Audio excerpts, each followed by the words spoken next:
प्यारे बच्चों, इस अंक में हम लोग जैसा कि पिछले अंक में पढ़े थे कि जिसमें जैव मास यानी बायोमास को कैसे हम लोग ऊर्जा में परिवर्तित करते हैं।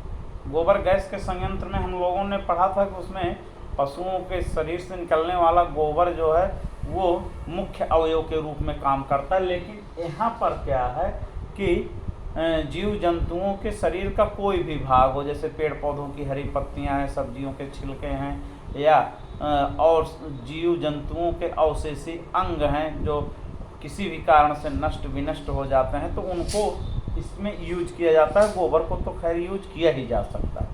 तो इसका जो मुख्य भाग और इसका जो सिद्धांत है वो इस सिद्धांत पर आधारित है कि जब ये जीव मास जो है बायोमास या जैव द्रव्यमान जब प्राकृतिक गैस और बैक्टीरिया द्वारा ये विघटित किया जाता है तो इसमें मुख्य रूप से मीथेन गैस निकलती है और उसी का हम लोग उपयोग करते हैं। तो ये जो छायांकित भाग देख रहे हैं ये जमीन के नीचे का हिस्सा है। इस जमीन के नीचे के हिस्से में ही ये सारी प्रक्रिया होती है और जो ऊपर का भाग है जमीन के ऊपर का भाग है।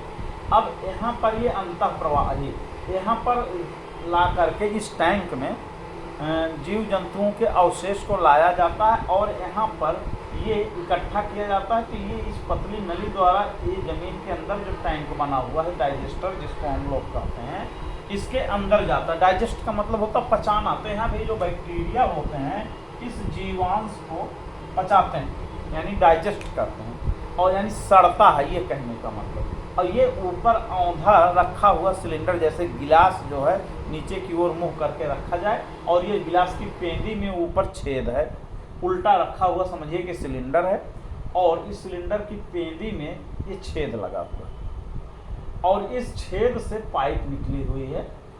अब जब गैस इसके अंदर जीव जंतुओं का अवशेष सड़ता है बैक्टीरिया के द्वारा या अन्य कई ऐसे कारक होते हैं जिनके द्वारा ये सड़ता है, तो सड़ने के बाद जो मीथेन गैस बनती है इस टैंक में इकट्ठा होती है।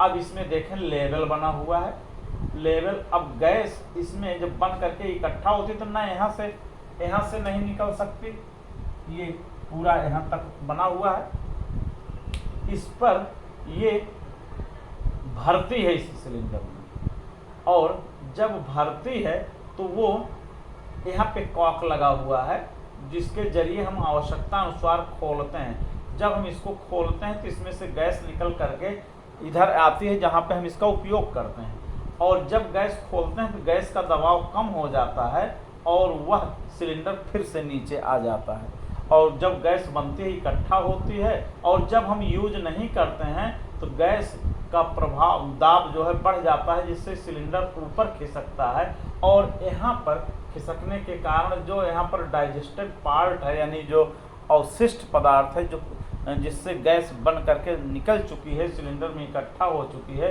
वो आकर के यहाँ पे इस प्रवाही में बाह्य प्रवाही टैंक में आता है जिसको हम लोग आउटलेट टैंक कहते हैं और ये इनलेट टैंक है। यानी यहाँ से जीव जंतुओं का अवशेष जो है यहाँ पे डाला जाता है, यहाँ पे वो बैक्टीरिया द्वारा पचता है, वो गैस बनती है बायोगैस।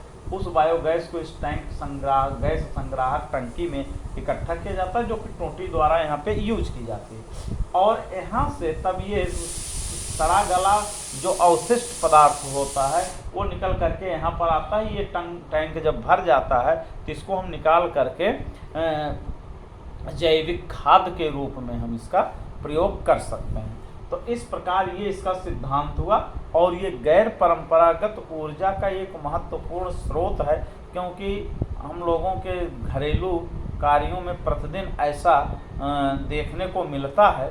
अगर आप कृषि क्षेत्र से जुड़े हुए हैं तो बहुत ढेर सारे बायोमास जो है इस प्रकार से जैव द्रव्यमान इकट्ठा होता रहता है। धान का अवशेषी अंग जिसे हम लोग पुआल कहते हैं, गेहूं के अवशेषी अंग जिसे हम लोग भूसा कहते हैं, इसी प्रकार से हरी साग सब्जी वाले पौधे हुए, फिर उसके बाद में मूंग के अवशेषी पदार्थ जो उनके छोटे छोटे पौधे हुए, ये हुए सूरजमुखी के पौधे हुए, इन सबको सड़ा गला करके इस प्रकार से व्यापक पैमाने पर बायोगैस हम प्राप्त कर सकते हैं। और इसका यह समझिए कि कृषि उत्पाद का एक जो है सह उत्पाद यानी बाई प्रोडक्ट आप इसको कह सकते हैं। आप इससे अपने घर में खाना बनाने का काम कर सकते हैं। प्रकाश के लिए इसमें रेशम का जो छोटा सा एक मेंटल आता है उसको जला करके आप प्रकाश के लिए प्रयोग कर सकते हैं। और इसे छोटे छोटे सिलेंडर में इकट्ठा करके आप जो है इसका व्यवसाय भी कर सकते हैं। तो इस प्रकार से ये बायोगैस संयंत्र का सिद्धांत और उसकी उपयोगिता हुई। अब इसमें इसके कुछ प्रमुख लाभ जो हैं,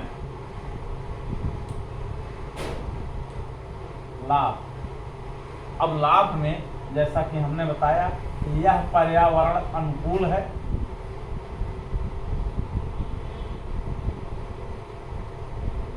पर्यावरण के अनुकूल, पर्यावरण के अनुकूल है। यानी पर्यावरण के अनुकूल का मतलब इसमें इस प्रकार से कोई प्रदूषक पदार्थ नहीं निकलता है जो वातावरण को या पर्यावरण को हानि पहुंचाए। और दूसरा जो है यह कृषि उत्पादों पर आधारित एक लघु उद्योग के रूप में भी, लघु उद्योग के रूप में प्रयोग, कृषि पर आधारित जो हमारे उद्योग हैं उनमें इसका उपयोग बड़ी आसानी से किया जाता है। बायोगैस का बढ़िया मैन्युफैक्चरिंग प्लांट भी लगाया जा सकता है। और उसके बाद ये है सस्ता तथा सुगम, ये सस्ता और सुगम है यानी आसानी से आप थोड़ी सी ही लागत में आप ये 3 टैंक बना करके आप इसका प्रयोग कर सकते हैं। और इसकी कुछ सीमाएं हैं। पहले यानी सीमाओं का मतलब ये दोष,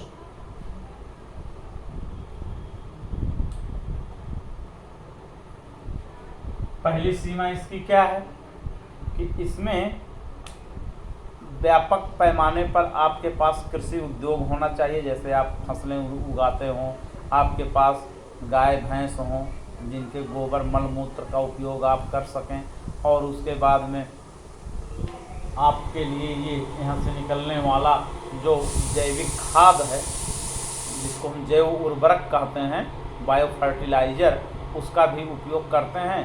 तो उसके उपयोग के लिए आपका निष्कासन जब होता है तो इसके लिए आपके पास एक बाज़ार होनी चाहिए जहाँ पर आप इसका उपयोग कर सकें।